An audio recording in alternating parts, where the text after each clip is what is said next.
I thought this manhwa was going to be a hidden gem. Then, halfway through, I wanted to scream at the author. Now I'm confused all over again. So, let's talk about why What Can't Kill Me might be one of the weirdest manhwas you will ever read. Let's get started. Yeah, boy. So, I finally caught up with 19 chapters of What Can't Kill Me, and I think it's time for an honest review. Buckle up, baby. Are you kidding? First of all, the main concept is actually really refreshing. Instead of the typical overpowered demon king trying to conquer the world, this story throws him into the human world where he meets Kim Cheonsa, a girl whose definition of love is watching people die. What? Not because she hates them, but because watching the person die, she gets the strongest emotional satisfaction. It's twisted, it's creepy, but at the same time, it's exactly what makes the story different. Really? Now, if you've watched my recaps, you already know the basic setup. The Demon King enters the human world. Kim Cheonsa becomes obsessed with him. And from there, the story starts building this really strange relationship between the two. At first, I genuinely loved where the story was going. Every chapter revealed something new about Kim Cheon-sa's personality, the Demon King's past, and the mysteries around them. The comedy was landing, the expressions were great, the pacing felt fast, and I thought this could easily become one of my favorite ongoing series. Good job, son. But then, around the middle chapters, I started noticing a problem. The story began repeating itself, like the same cycle kept happening over and over again. Kim Cheonsa wants to kill Wang Mayon. She succeeds, he comes back, and everything resets. Chapter 19 finally feels like the author is ready to move the story forward. Before talking about the new chapter, let's quickly look at the people who have been standing in the background this whole time. First, there's that teacher. He's clearly much more than just a teacher. He's constantly observing Kim Cheonsa and seems to know far more than he lets on. Then there's Asmodeus. She came from hell to watch over the Demon King. But because the Demon King specifically ordered her and the teacher not to interfere with Kim Cheonsa, she hasn't made any major move yet. Both the characters feel important. The problem is up to chapter 19, they're mostly just waiting. They're like chess pieces that haven't entered the game yet.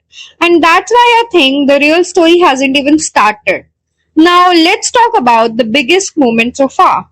Judas. This is where things finally becomes interesting. Judas isn't just some random villain who suddenly appears. He's actually someone from Kim Cheonsa's past, a person she had already killed before, a traitor, and just like Wang Mayon, he somehow returned.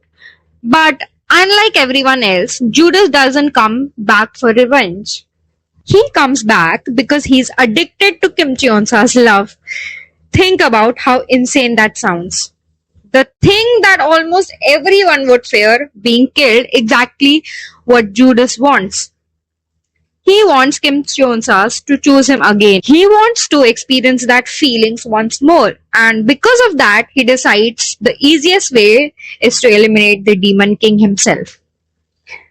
Because as long as the Demon King exists, Kim Cheon-sa's attention belongs to someone else. This is exactly the first real conflict in the series where the stakes starts feeling different. Now, someone else has entered the picture, someone with his own obsession, someone connected to Kim Cheon-sa's past, and that's exactly what the story needs. What I liked most about this chapter wasn't even the fight, it was Kim Cheon-sa's reaction. The moment Judas targets the Demon King, she gets genuinely angry. Not because someone is attacking the strongest Demon King, but because someone is interfering with her feelings. That moment made me realize something. Maybe Kim Cheon-sa's obsession is becoming much more deeper than she herself understands. Whether she will admit that, we don't know yet. But it definitely feels like the relationship between the two is slowly changing. Now, here's my overall opinion. If I rate only the concept, it's honestly like a 9.5 out of 10. It's fresh, it's unpredictable, and it's unlike most romance or fantasy manhwa. But if I rate the execution so far, I would probably give it around like 7.5 out of 10. The biggest reason is repetition actually. A middle chapter spends too much time repeating the same idea instead of expanding the word or introducing the new conflicts. The good news is chapter 19 finally gives me the hope. Judas entering the story, the mystery surrounding the teacher, Asmodeus waiting in the background, and then the possibility that even more people from Kim Cheonsa's past will appear. All of this makes me believe that the story is finally entering its next phase. So I'm definitely going to keep reading. Hopefully, the author starts focusing more on world building and character progression instead of repeating the same formula. So that's my review after reading 19 chapters. Now, I want to ask you guys, I've only uploaded recap videos up to chapter 3. Would you like me to continue recapping this manhwa, or do you think I should move on to another series? One of you guys has recommended me Smile from Miti Hattori.